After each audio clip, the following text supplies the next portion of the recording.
Well, well, well, look who's still breathing. Or maybe not for long, huh? Welcome back to the bunker, boys and ghouls. I'm your host, the Dead Prepper, live from the afterlife of civilization, where the only thing scarier than the dark is your neighbor who forgot to stock up.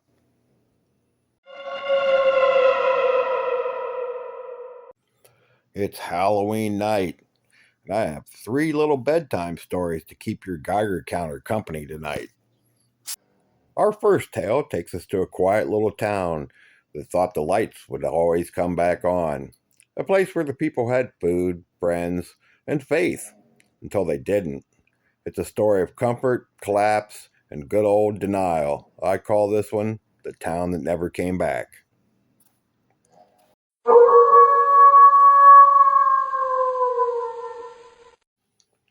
It starts on a Sunday, the kind of day where folks go to church, mow the lawn, and pretend the world isn't falling apart. The sky's heavy, the clouds thick as old soup. Somewhere up the road, a transformer hums and dies. The lights go out, just like that. At first, nobody panics. Power goes out all the time in towns like this. Folks grab candles, laugh about the storm, call the power company, and get that sweet little automated message. We're aware of the outage and crews are responding. Hours pass, the phones die, the cell towers go dark, and then the sun sets. That night is the first night anybody's seen true darkness, the kind that eats light whole. By day three, the gas stations are bone dry. The grocery stores have been looted, politely, at first. People line up, take turns, whisper apologies, and then they grab whatever's left. Cops try to keep order, but by day five, the cruisers are out of gas too. The radio's dead, the uniforms stop showing up. Then the real problems start. The quiet. It's not just the power that's gone, it's everything. No planes, no news, no rescue. Just silence stretching for miles.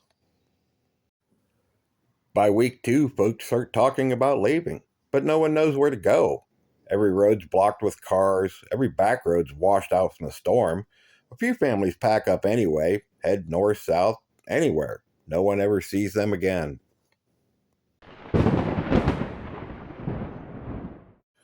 The ones who stay behind, well, they form a little committee. You know the type, ex cop, pastor, and the hardware store guy who thinks he's in charge now.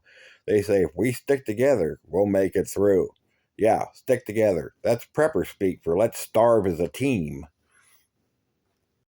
By week three, the canned goods are gone. The committee starts rationing what's left: water from the river, old dog food, half rotten potatoes. They stop talking about rescue. They stop talking much at all. When the first winter storm hits, it comes without warning. Snow falls silent. The town wakes up buried. The last generator burns out that night, and the cold moves in. Now, I don't want to spoil the ending, but let's just say when the snow melted, they didn't find any survivors, mostly leftovers. Months later, a passing drone, military maybe, catches footage of the town. No movement, no heat signatures, just rows of houses, doors open like mouths mid scream. And that's what happens when your emergency plan is hope. So, what did we learn, kids? Batteries die, communications collapse, and if your plan starts with somebody should do something, congratulations, you're the somebody. Our next tale is a little something for those of you who spend too much time listening to static, the kind of story that'll have you unplugging every radio in your bunker. So stick around, you're going to want to hear this one. This one's called The Frequency.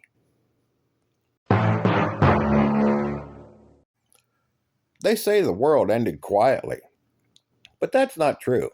It didn't end with silence, it ended with sound, a frequency that didn't belong to this earth. It wasn't broadcast from the skies, or the government, or some secret lab. No, it started on a simple ham radio, the kind preppers use to stay connected when the grid goes down. and it started with a man named David Klein. David wasn't paranoid, just careful. A former EMT turned off gritter. He'd been living in the mountains of West Virginia since the collapse of 2028. The only thing he trusted was his radio. That was his lifeline.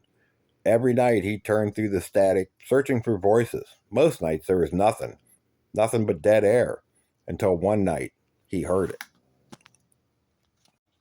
A low hum, steady pulsing, 19.83 megahertz. Too low for civilian transmissions, too regular to be neutral. At first he thought it was a coded message, numbers, patterns, but the longer he listened, the more he realized it wasn't random. It was speaking, not in words, but meaning. It felt like the signal was listening back. The next few nights, David became obsessed. He charted the hums, wrote them down, even recorded hours of static, and then things began to change. The sound started coming from other places: the generator, the pipes, the wind. He'd wake up at 3:18 a.m. every night without an alarm, the same time he first found the frequency. And one night, it spoke. David, you shouldn't be here.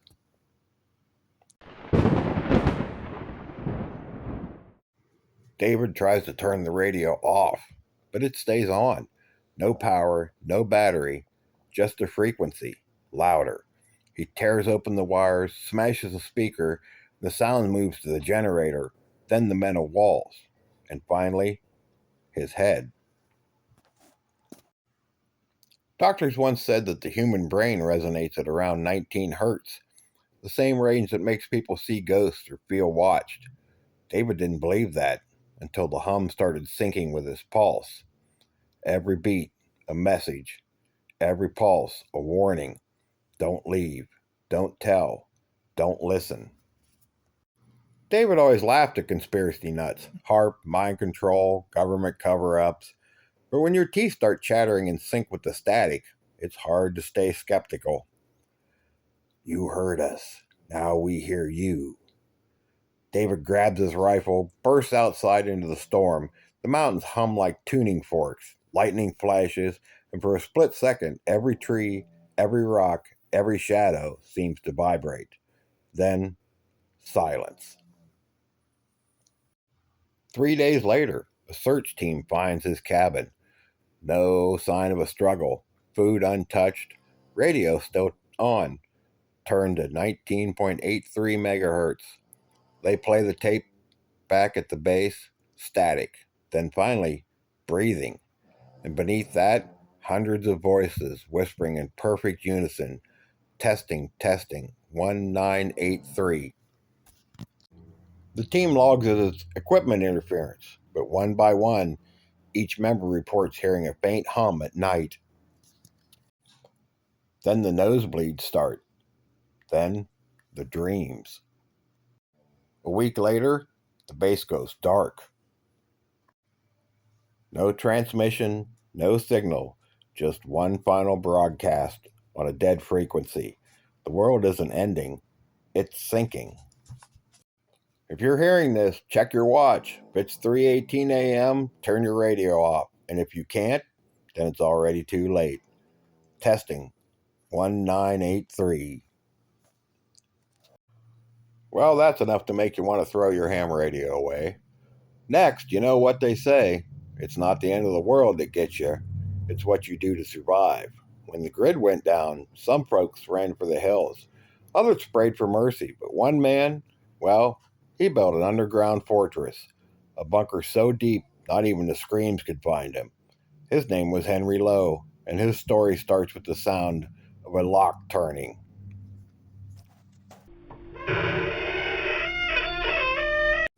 Henry isn't crazy, at least that's what he tells himself. He's been prepping for years. The economy crashes, food prices skyrocket, riots in the cities. It's only a matter of time. He digs under his farmhouse for months, alone, builds shelves, fills them with food, weapons, water filters. Everything is perfect. He calls it the cellar. Then the world upstairs grows quiet, too quiet. Then one night, the power grid finally dies. The farmhouse goes dark. Henry seals the hatch and goes below.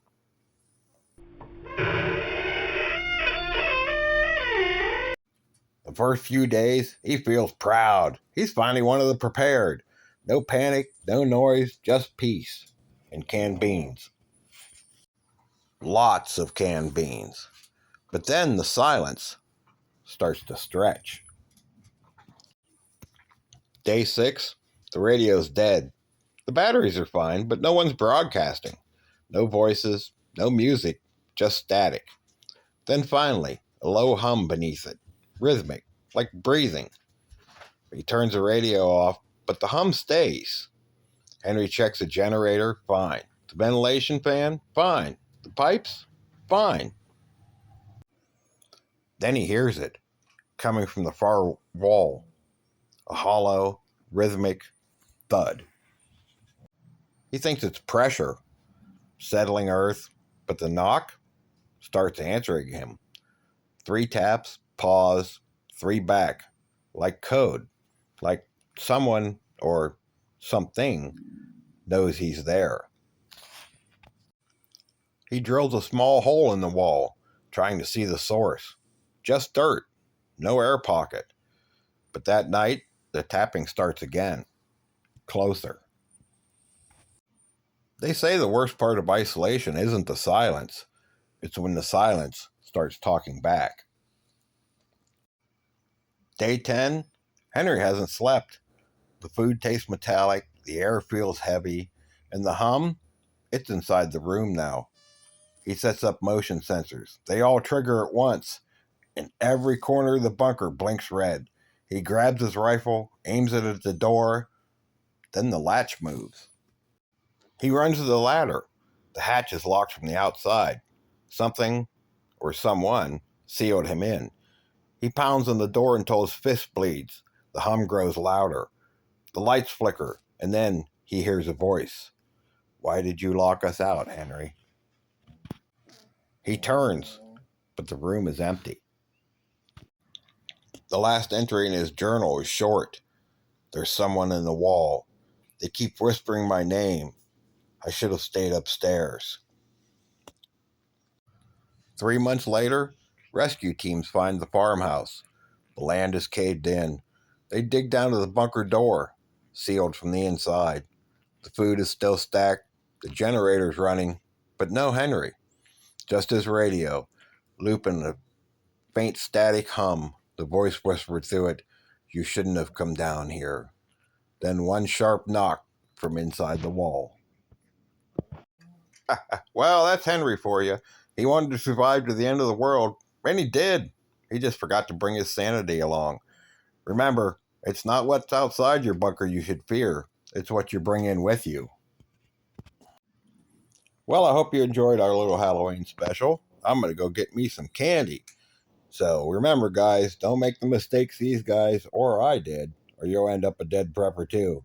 Thanks for watching. We'll see you on the next one.